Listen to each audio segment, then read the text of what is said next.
I never thought retirement in Burlington, Vermont would include watching a middle-aged woman with a tactical flashlight cutting through my heat tape at 6 in the morning. But here we are.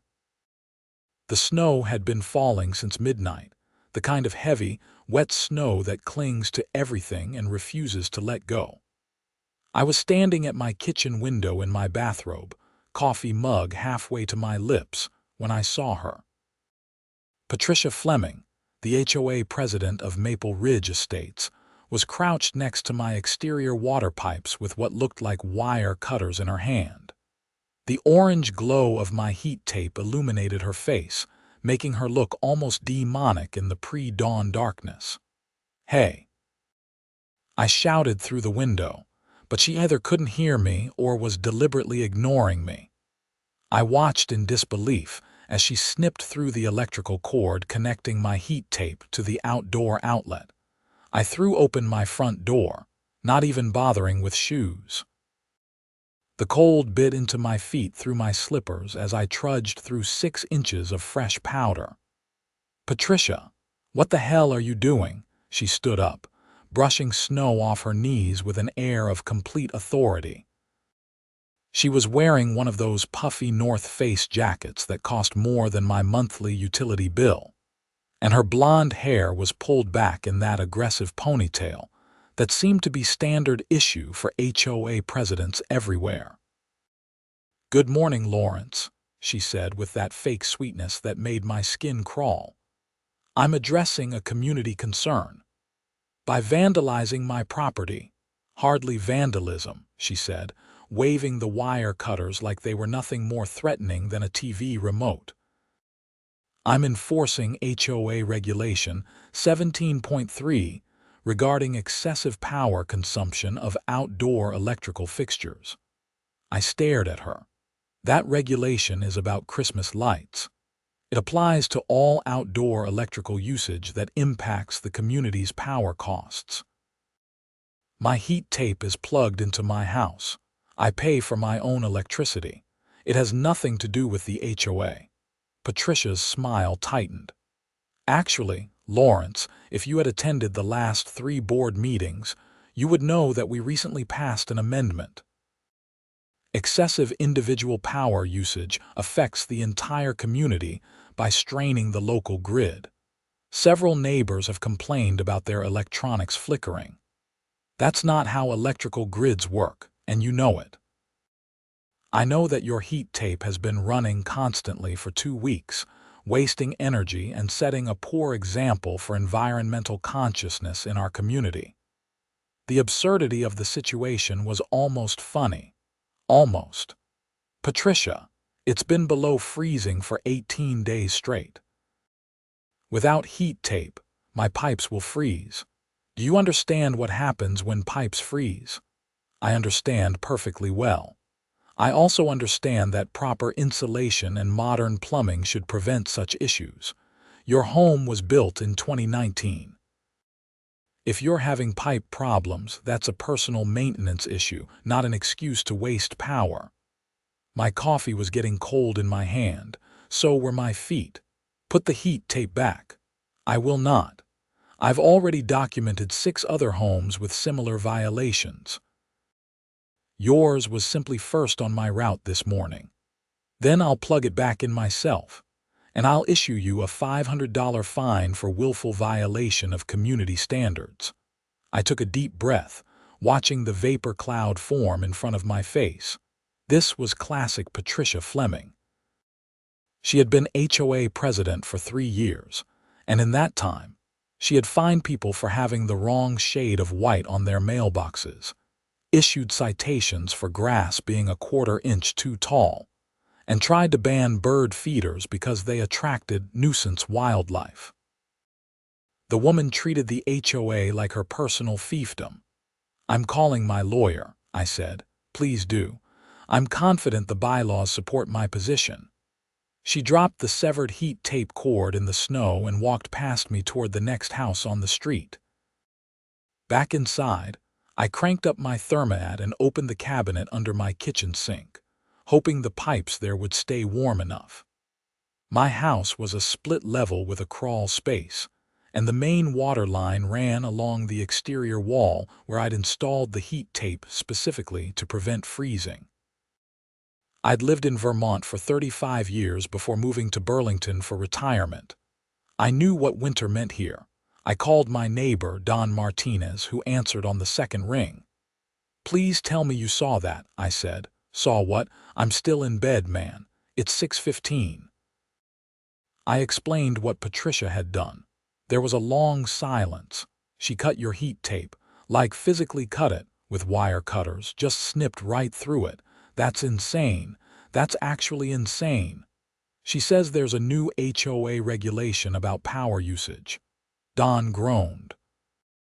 "She tried to push something through at the last meeting about energy conservation. Most of us thought it was about reminding people to turn off their porch lights. I didn't think she meant heat tape." "Well, she did. And she's apparently hitting other houses too. My pipes are fine. I don't use heat tape. But Larry, you need to get that fixed today. My cousin had his pipes burst 2 years ago when we had that cold snap. Cost him 15 grand in repairs." After I hung up with Don, I called an electrician. The earliest appointment was Tuesday, 4 days away. Every electrician in Burlington was booked solid because of the cold. I tried 3 different companies with the same result. Next, I called James Horvath, my lawyer. His secretary said he was in court all day but would call me back. I left a detailed message. Then I did what any rational person would do. I went outside and plugged the heat tape back in. The severed cord meant I had to splice it back together. I'm not an electrician, but I'd done enough home repairs to manage a basic wire connection. I used electrical tape and a wire nut, wrapped everything in waterproof coating, and got the heat tape running again. It took about an hour, and by the time I finished, my hands were numb and my coffee was ice cold. I was back inside, thawing out, when my doorbell rang. Patricia stood on my porch with a clipboard and that same plastic smile. "Lawrence, I'm issuing you a formal citation for violating HOA Regulation 17.3. The fine is $500, due within 30 days. She handed me a printed form that looked like it had been designed by someone who watched too many legal dramas. It had "Official Notice of Violation" printed across the top in aggressive red letters. "Patricia, my pipes will freeze without that heat tape. That's your problem to solve. Perhaps better insulation. Perhaps allowing your faucets to drip. Perhaps keeping your home warmer. There are many solutions that don't involve wasting community resources." "It's not community resources. It's my electricity. The principle stands. We must all make sacrifices for the greater good." "Is your heat tape disconnected?" Her smile froze. "I don't have heat tape. My home is properly maintained." "Your home is the same model as mine, built by the same company the same year. If I need heat tape, you need heat tape. I manage my home responsibly. Good day, Lawrence." She turned and walked back down my driveway, her boots crunching in the snow. I watched her get into her white Lexus SUV and drive off toward the next street in the development. I looked down at the citation. It listed my address, the date, the supposed violation, and a signature line at the bottom where Patricia had signed with a flourish. There was also a line about escalating fines if the violation continued. $1,000 for the second offense, $2,000 for the third, and potential legal action afterward. The whole thing was absurd. But it was also dangerous, not just to my pipes but to everyone's. Burlington was experiencing one of its coldest winters in decades. The weather forecast showed temperatures staying below 20 degrees for at least another week, with several nights dipping into the single digits. I called Dawn again. She gave me a citation. $500. You're kidding. Nope, and she threatened more if I don't keep it disconnected. This is out of control. We need to call an emergency HOA meeting. She can't do this. Can you organize it? I'll try. But Larry, you need to protect your pipes in the meantime. That was the problem, wasn't it? I could keep splicing the heat tape back together every time Patricia cut it, but that was like bailing water from a sinking ship. I needed a real solution. I called a plumber next. Got the same story as with the electricians. Everyone was booked. The woman I spoke with suggested I let my faucets drip and keep my cabinet doors open to let warm air circulate around the pipes. And if that doesn't work, I asked, pray, she said, or move somewhere warmer. By noon, Don had sent an email to the entire HOA distribution list requesting an emergency meeting to discuss the new power usage regulation. Patricia responded within 10 minutes, saying that emergency meetings required a 72-hour notice period according to the bylaws, and that no such meeting could occur before the regular monthly meeting scheduled for the following week. Don replied arguing that the regulation posed an immediate safety risk. Patricia countered that all properly maintained homes should have no such risk. Back and forth they went, copying everyone, until my email inbox was a war zone of passive-aggressive suburban combat. Around 2 in the afternoon, my lawyer James called me back. Larry, what's going on? I explained the situation again. James listened without interrupting, which I appreciated.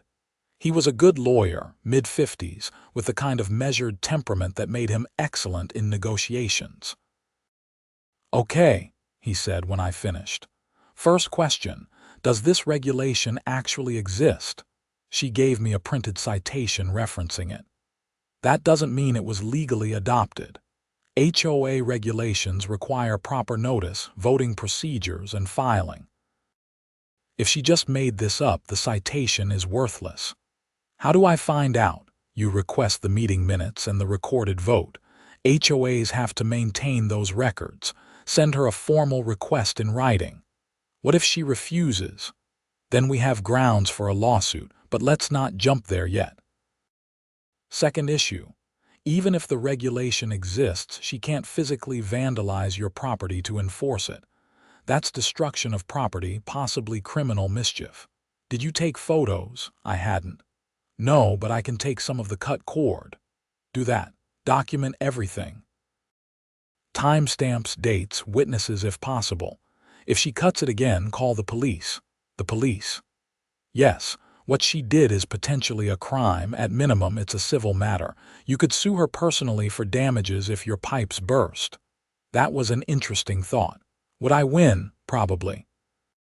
She deliberately disabled a system designed to prevent property damage. That's actionable. But litigation takes time and money. Let's try to resolve this without going there. After the call, I went back outside and photographed the spliced heat tape from multiple angles. I also took pictures of the cut ends, the wire nuts, and the electrical tape. Then I sent Patricia a formal email requesting copies of the meeting minutes where Regulation 17.3 was adopted, along with the full text of the regulation. She replied 2 hours later with a PDF attachment. I opened it, expecting some poorly formatted document she'd thrown together. Instead, I found what appeared to be legitimate meeting minutes from 6 weeks ago. According to the document, the board had met on a Tuesday evening in December. 7 homeowners were present, including Patricia. They discussed several items, including snow removal, mailbox standards, and a new regulation about outdoor electrical usage. The regulation itself was buried in the middle of page 3. It read, "To promote environmental consciousness and community responsibility, all outdoor electrical fixtures should be used sparingly and only when necessary. Excessive or wasteful usage may be subject to review and citation at the discretion of the board." That was it. Vague, subjective, and apparently passed without any real debate. The minutes noted that the motion passed unanimously with all 7 attendees voting in favor. I read it 3 times, getting angrier each time. Should be used sparingly was meaningless. Excessive or wasteful was entirely subjective. At the discretion of the board meant Patricia could interpret it however she wanted, and heat tape wasn't even an outdoor fixture in the normal sense. It was a safety device. I forwarded the minutes to James with a note. "Is this enforceable?" He called me 10 minutes later. "This is garbage, but it's real. The meeting appears to have happened, but the regulation is so vague it's practically meaningless. Any decent court would find it unenforceable. The problem is, fighting it costs money and time. So what do I do?" Protect your pipes. If she cuts your heat tape again, document it and consider pressing charges. In the meantime, I'll draft a letter to the HOA board contesting the regulation and demanding it be rescinded. We'll cite vagueness and overreach. That might scare them into backing down. And if it doesn't, then we go to court. But Larry, be prepared. This could get expensive. That night, the temperature dropped to 12 degrees. I kept every faucet in the house dripping, opened all the cabinet doors, and turned the thermostat up to 75. My heating bill was going to be astronomical, but it was better than burst pipes. Around midnight, I went outside with a flashlight to check the heat tape. It was still running, the orange glow visible in the darkness.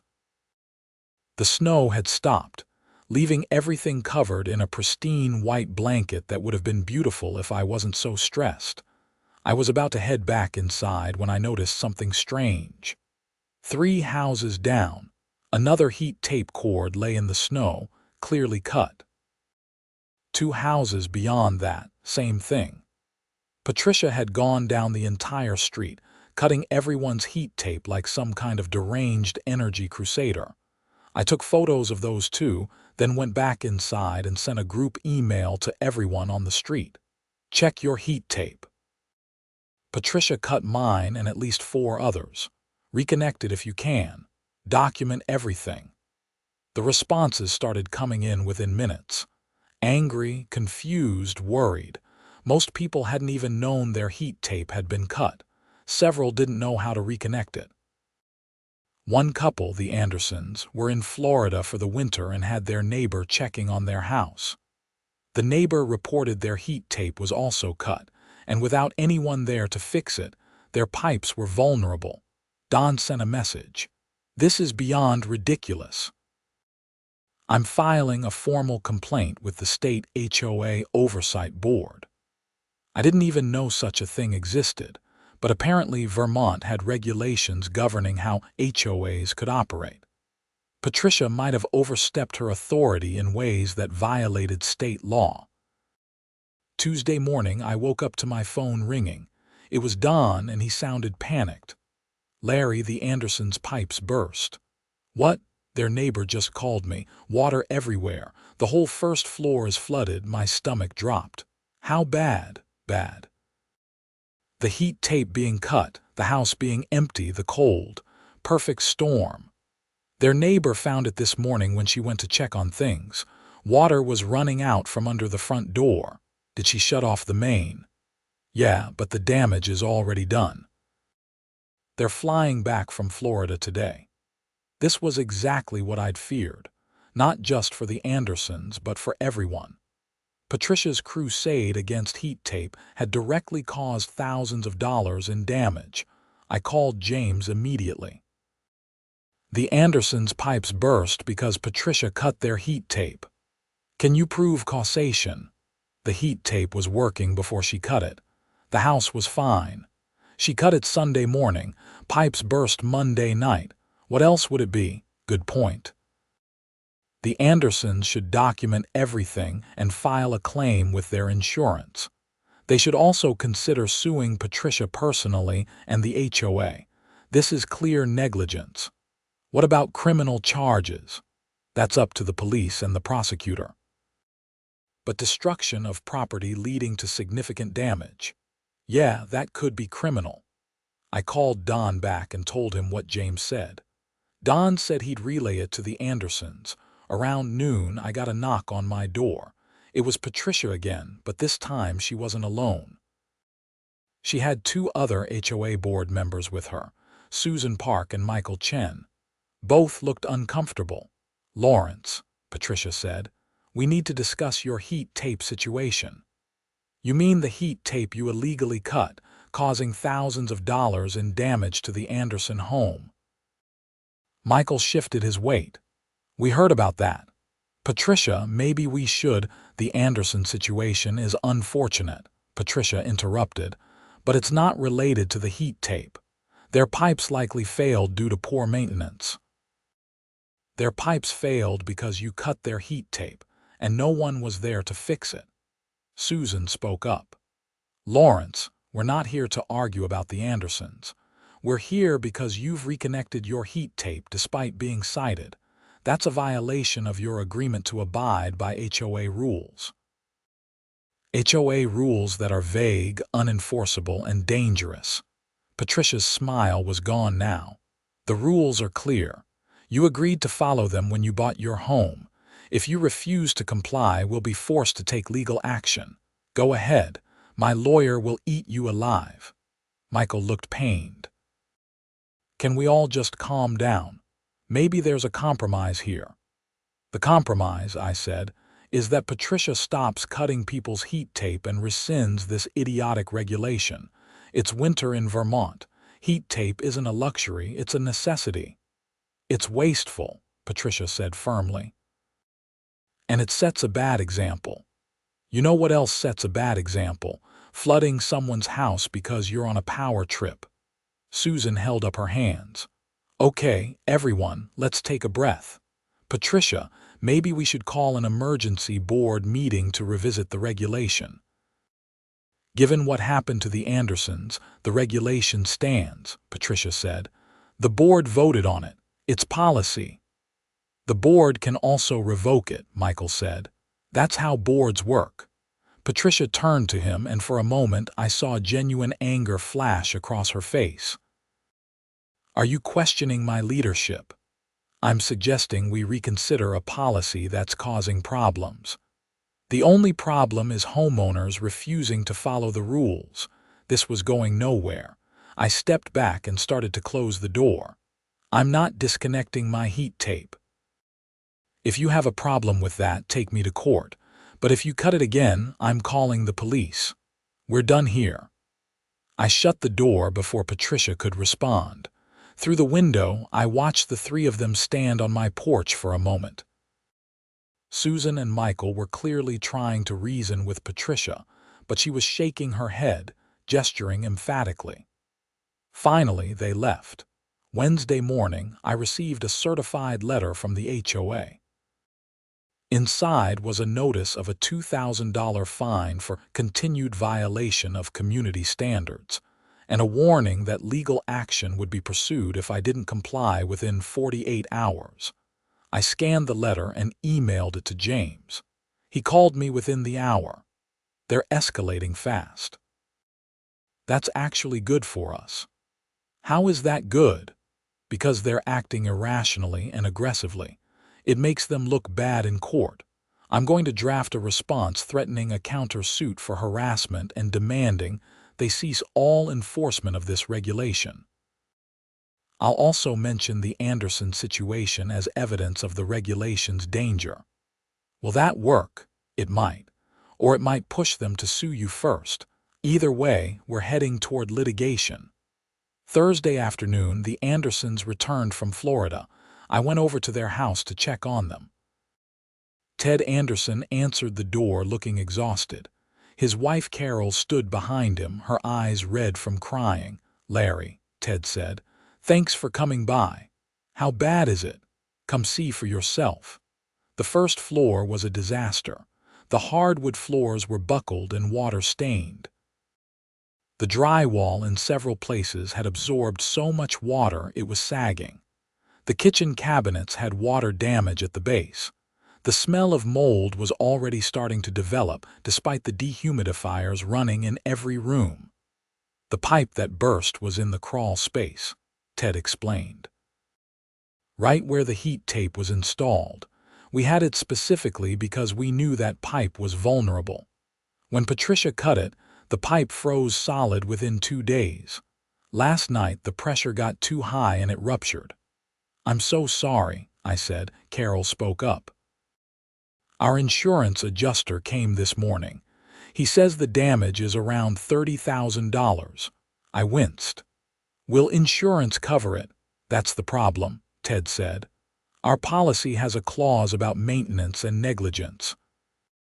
The adjuster is arguing that we should have had someone monitoring the house more closely, or that we should have known the heat tape was cut. He's saying the claim might be denied. That's insane. Patricia cut the heat tape. This is her fault. We know. Our lawyer is getting involved. We're planning to sue Patricia personally and the HOA. But in the meantime, we're stuck with this mess and no money to fix it. Friday morning, my heat tape was cut again. I discovered it when I went outside to get the mail. The familiar orange glow was gone, replaced by darkness. The cord had been severed cleanly, just like before.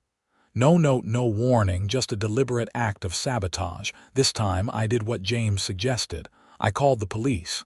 The dispatcher seemed confused. "Someone cut your heat tape?" "Yes, for the second time. It's deliberate property destruction." "And you know who did it?" The HOA president. "She admitted to doing it before and issued me a citation." "Okay, sir. We'll send an officer over." Officer Rebecca Torres arrived 40 minutes later. She was young, professional, and seemed genuinely interested in what I had to say. I explained the situation, showed her the previous photos, showed her the newly cut tape, and gave her copies of the citations Patricia had issued. "This is weird," Torres said. "I've dealt with HOA disputes before, but usually it's about paint colors or lawn care. This is more serious." "Can you do anything?" "I can file a report for destruction of property. If you want to press charges, we can pursue that. But fair warning, these things usually end up in civil court, not criminal." "What if I can prove she's done it to multiple homes and caused significant property damage?" Torres looked interested. "You mean like the flood situation you mentioned?" "Exactly. That changes things.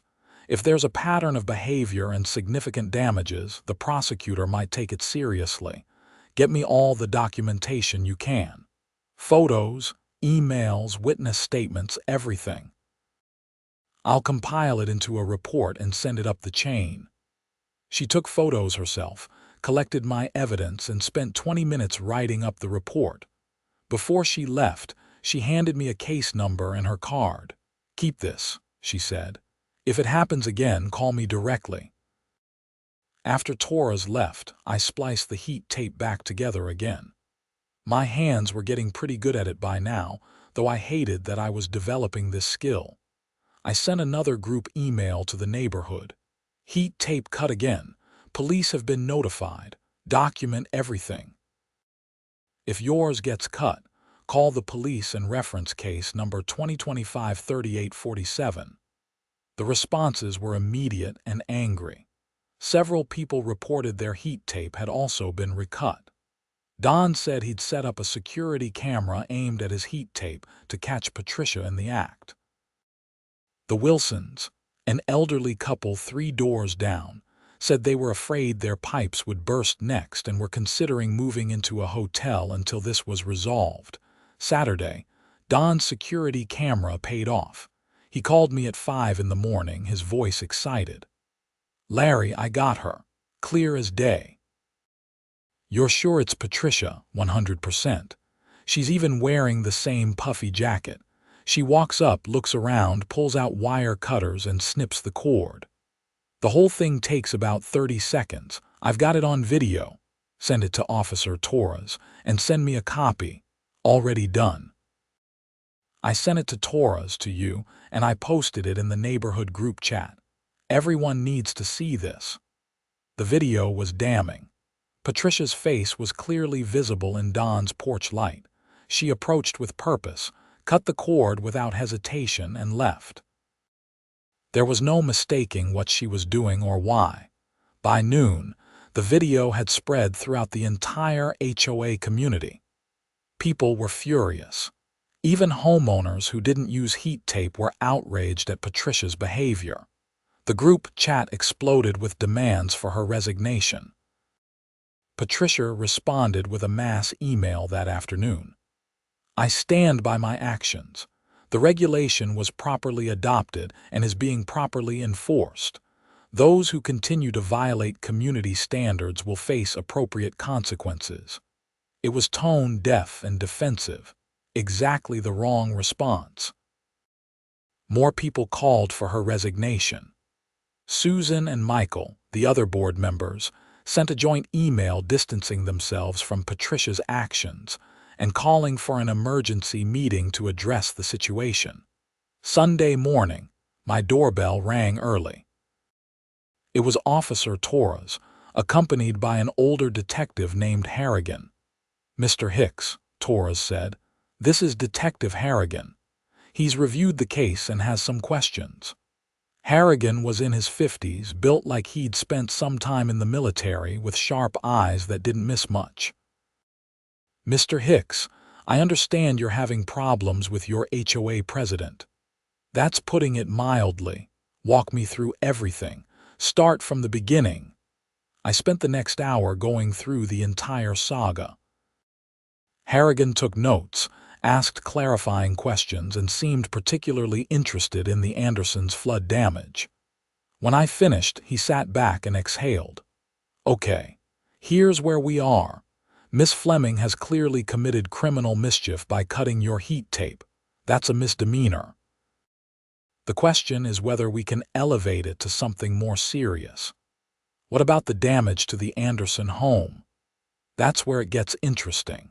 If we can prove her actions directly caused that damage, we might have a case for reckless endangerment or even criminal negligence. The damages are substantial enough that the prosecutor might pursue it. What do you need from me? Keep documenting everything. We'll need statements from the Andersons about the damage and their insurance situation. We'll need statements from everyone whose heat tape was cut. And we'll need to interview Miss Fleming herself. Will you arrest her? Possibly. Depends on how cooperative she is and what the prosecutor decides. But at minimum, we'll issue her a citation and make it clear that further actions will result in arrest. Monday brought new developments. The Andersons' insurance company officially denied their claim, citing negligence and failure to adequately protect the property. Carol Anderson called me in tears. $30,000, Larry. We don't have that kind of money just sitting around. Our lawyer says we can sue the insurance company, but that takes time, and we still have to fix the house. We can't even stay there with all the water damage and mold. Have you talked to the police about pressing charges against Patricia? Yes. Detective Harrigan came by yesterday. We gave him everything we could. He says they're building a case, but it takes time.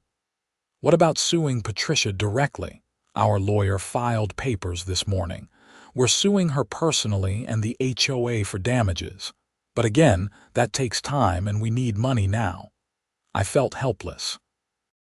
The Andersons were good people who'd done nothing wrong, except trust that their heat tape would protect their pipes.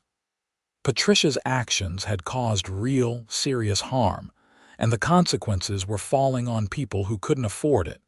Tuesday, the emergency HOA meeting finally happened. It was held at the community center, and nearly every homeowner in the development showed up. The room was packed, standing room only, and the energy was electric. Patricia sat at the front table with Susan and Michael, looking defiant. She had a stack of papers in front of her and that same tight smile I'd come to loathe. Susan called the meeting to order. "Thank you all for coming. I know tensions are high right now. We're here to discuss the outdoor electrical usage regulation and recent events." Recent events. Someone shouted from the back. "You mean Patricia destroying people's property?" Murmurs of agreement rippled through the room. Susan held up her hands. "Please, let's keep this civil. We'll have time for everyone to speak." Patricia leaned forward to her microphone. "I'd like to address the accusations being made against me. Everything I've done has been in service of this community and in accordance with properly adopted regulations. The heat tape situation has been blown out of proportion by a few vocal individuals who refuse to accept community standards. My house flooded because of you." Ted Anderson stood up, his face red. $30,000 in damage because you cut my heat tape. Your house flooded because you failed to properly maintain your pipes and failed to monitor your property while you were absent, Patricia shot back. The room erupted. People were shouting, some at Patricia, some at each other. Susan banged a gavel, trying to restore order. Don stood up. "I have video of Patricia cutting my heat tape. She's committed a crime. She should resign immediately." More shouts of agreement. Michael spoke into his microphone. "Patricia, I think you should consider stepping down. This situation has become untenable." Patricia turned to him, her expression icy. "I will not resign. I was elected by this community to lead, and that's what I'm doing." "You're destroying property." Someone shouted. "I'm enforcing community standards by cutting people's heat tape in the middle of winter." The shouting continued for several more minutes until Susan finally managed to get everyone quiet. "Here's what's going to happen," Susan said firmly. "We're going to vote on rescinding the outdoor electrical usage regulation. All in favor?" Hands shot up across the room. Nearly everyone voted in favor. Opposed? Only Patricia raised her hand. "The regulation is rescinded, effective immediately," Susan announced. Patricia stood up abruptly. "This is illegal.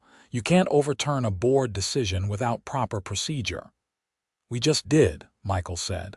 "And Patricia, I'm making a motion to remove you as HOA president for gross misconduct." "Seconded," Susan said immediately. Patricia's face went pale. "You can't do that." "We can, and we are. All in favor." This time the vote was even more unanimous. Only Patricia abstained. Motion passes. Patricia Fleming is removed as HOA president, effective immediately. Susan will serve as interim president until we can hold new elections. Patricia grabbed her papers and stood. "You'll all regret this. I'll sue every single one of you for breach of contract and defamation." She stormed out of the community center, slamming the door behind her. The room was silent for a moment, then erupted in applause. Wednesday morning, Detective Harrigan called me. "Mr. Hicks, we're moving forward with charges against Miss Fleming. Criminal mischief, multiple counts. Given the damage to the Anderson property and her pattern of behavior, the prosecutor is also considering reckless endangerment." "Will she be arrested?" "We're issuing a warrant. She'll be asked to turn herself in, but if she doesn't, yes, we'll arrest her." Patricia did not turn herself in. Thursday afternoon, 2 police officers showed up at her house and arrested her. I wasn't there to see it, but Don was walking his dog and watched the whole thing. He said Patricia came out in handcuffs, still arguing with the officers, insisting this was all a huge mistake and that she was the real victim. She was booked, arraigned, and released on bail within 24 hours. Her court date was set for 6 weeks out. Meanwhile, the Andersons' lawsuit moved forward. Their lawyer was a shark named David Preston who specialized in property damage cases. He filed a civil suit against Patricia personally, seeking compensation for the flood damage, hotel costs, lost belongings, and emotional distress. The total came to nearly $60,000. He also sued the HOA itself, arguing that the organization was liable for Patricia's actions since she'd been acting in her capacity as president. That case was more complicated, but Preston seemed confident. My own situation stabilized. With the regulation rescinded and Patricia removed from power, I reconnected my heat tape without fear of retaliation. James sent the HOA a bill for his legal fees, arguing they should reimburse me since I'd been wrongfully cited. Susan, now serving as interim president, agreed to pay it out of HOA funds. The winter continued, cold and brutal, but my pipes stayed intact. So did everyone else's, now that heat tape was flowing freely again. Patricia's criminal trial came in late March. The snow had finally melted, leaving Burlington soggy and brown. I attended the trial along with Don, the Andersons, and several other affected homeowners. The prosecution laid out a clear case. Patricia had deliberately cut heat tape on multiple properties, knowing it was winter and knowing the tape was there to prevent pipe freezing. She'd done it repeatedly, despite warnings, and her actions had directly led to the Anderson home flooding. The video evidence from Don's security camera was particularly damaging, showing her clear intent and awareness of what she was doing. Patricia's defense attorney tried to argue that she'd been acting in good faith to enforce HOA regulations, but the prosecutor demolished that argument. Even if the regulation had been valid, nothing authorized her to physically destroy property. The proper enforcement method would have been fines and legal action, not vandalism.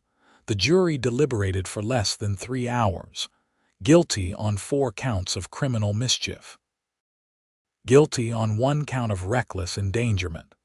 The judge sentenced her to 6 months in jail, suspended pending completion of 200 hours of community service, and full restitution to all affected parties.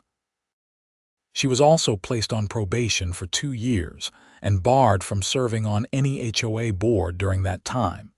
Patricia's face was unreadable as the sentence was read.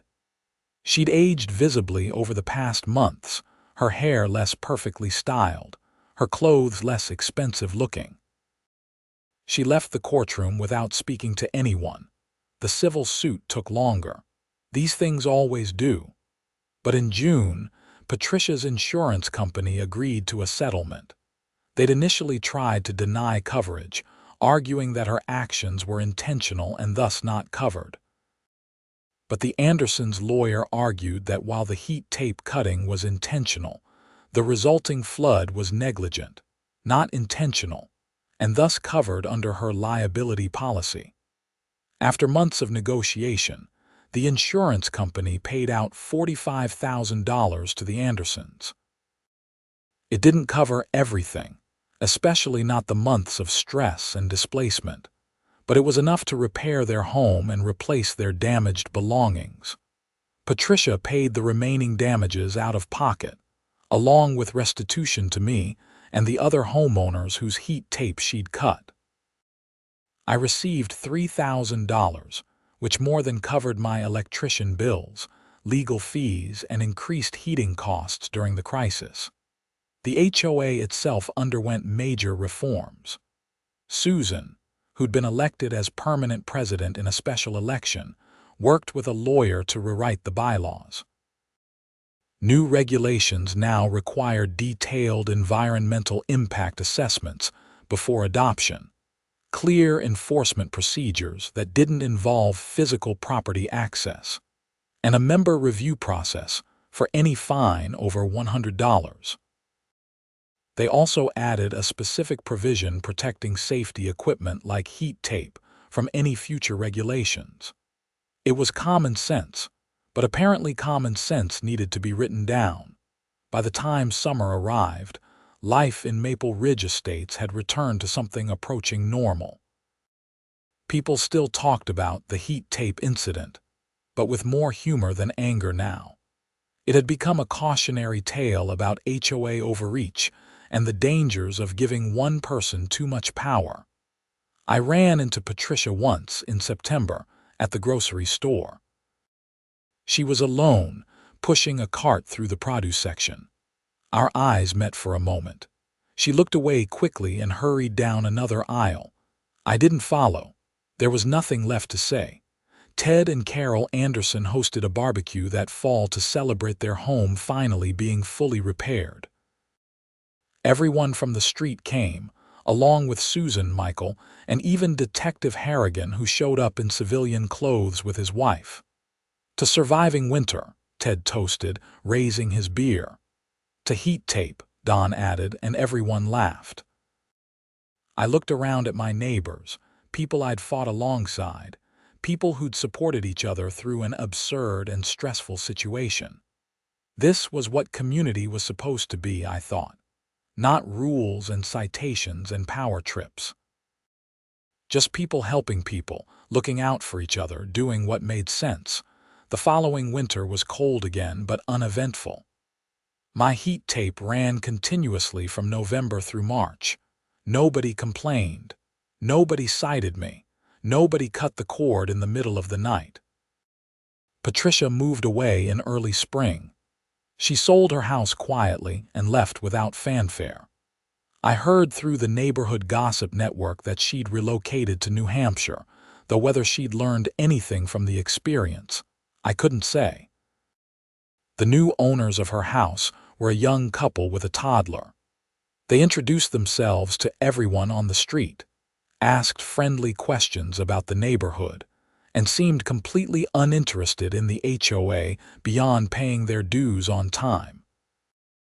Their first winter in the house, I noticed they'd installed heat tape on their pipes. I smiled when I saw it. Some lessons, it seemed, didn't require personal experience to understand. Sometimes you could learn from other people's mistakes. And sometimes, if you were lucky, you could avoid becoming a cautionary tale yourself. Looking back now, the whole situation feels surreal. Did it really happen? Did a middle-aged woman really cut people's heat tape in the name of energy conservation? Did it really lead to arrests and lawsuits and someone's home flooding? Yes, it did. All of it. But that's the thing about HOA stories. They sound absurd until you're living through one. They sound like something that could never happen in a reasonable community with reasonable people. And then they do, because all it takes is one person with a little power and no perspective. Patricia Fleming thought she was doing the right thing. I genuinely believe that.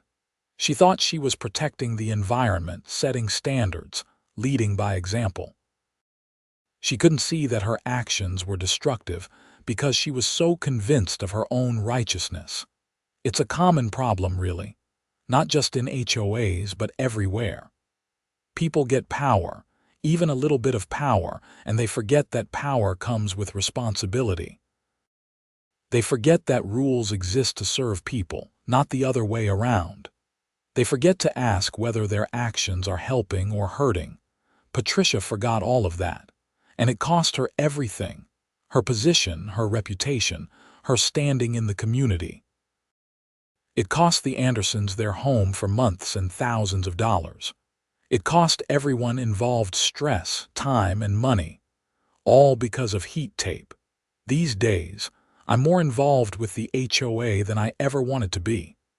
I attend the meetings, I vote on regulations, I speak up when something seems off.